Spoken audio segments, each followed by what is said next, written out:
శాస్త్రరీత్యా మనకు మానవుడు ఎంత గొప్పగా జీవించాలో అంత గొప్పగా జీవించడానికి ఎన్నో మార్గాలు ఉన్నాయి. అయితే ప్రస్తుతం ఉన్నటువంటి పరిస్థితుల్లో ముఖ్యంగా ఈ కలియుగంలో ధనమిదం మూలం జగత్, ధనం ఉంటేనే ఏ పనైనా కానీ మనం సాధించవచ్చు ఇప్పుడున్నటువంటి రోజుల్లో. కాబట్టి అంటే అన్నీ సాధించలేకపోయినా మనం ఆనందంగా జీవించడానికి ధనం కావాలి. కాబట్టి ఈ ధనము అంటే ఆనందంగా సొసైటీలో హాయిగా ఎటువంటి బాధరబంది లేకుండా ఇబ్బంది లేకుండా జీవించగలుగుతాం.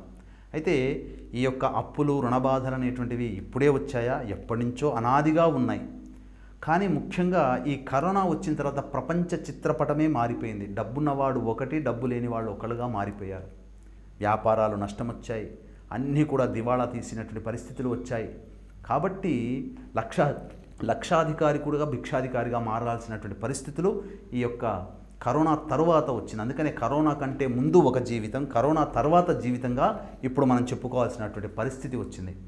కొబ్బరి బోండం, మంచిగా ఉన్నటువంటి కొబ్బరి బోండాన్ని తీసుకొచ్చుకోండి. తీసుకొని వచ్చిన తర్వాత దాంట్లో ఉన్నటువంటి నీరుని, పైన తొడిమె ఉంటుంది కదా, ఆ తొడిమెని రంధ్రం చేస్తూ ఆ తొడిమె గుండా ఆ కొబ్బరి బోండంలో ఉన్నటువంటి నీటినంతా తీయండి. లేదా ఆ కొబ్బరి బోండంలో శుద్ధమైనటువంటి నీటిని వెయ్యండి.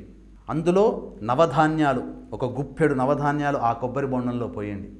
వేసిన తర్వాత చక్కగా పూజా మందిరంలో పెట్టి దాని మీద మూడు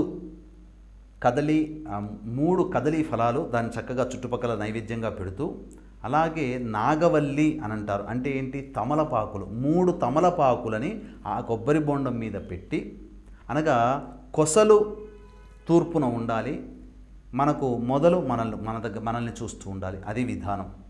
పెట్టిన తర్వాత దాని మీద మట్టి ప్రమిద పెట్టి ఆ మట్టి ప్రమిదలలో నువ్వుల నూనె పోసి 3 వత్తులు వేసి 3 దీపాలు వెలిగించాలి. వెలిగించి చక్కగా ఆ కొబ్బరి బొండానికి అలంకరణ చేసి పంచ ఉపచార పూజ చేయండి. చాలు, షోడశోపచార పూజ అవసరం లేదు. పంచ ఉపచార పూజ చేసి లక్ష్మీ సహస్రనామ పారాయణం ఒక 11 రోజులు చేయండి. చాలు.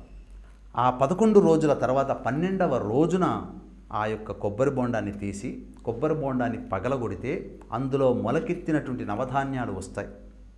ఆ నవధాన్యాల్ని తీసుకొని ఆ నవధాన్యాలని నీడన ఆరబెట్టి ఎండిన తర్వాత దంచి పొడి చేయండి. పొడి చేస్తే కొద్దిగా ఒక పొడి మాత్రం ఉంటుంది.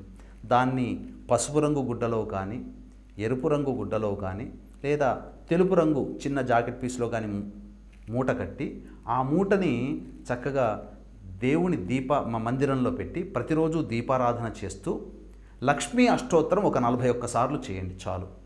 ఈ విధంగా 41 రోజుల పాటు చేయండి. ఈ 41 రోజులు కనుక చేసినట్లయితే తప్పకుండా మీ గృహంలో ఉన్నటువంటి అలక్ష్మి అనేటువంటిది తొలగిపోయి చక్కగా మీ కుటుంబంలో లక్ష్మీ ప్రాప్తి కలుగుతుంది.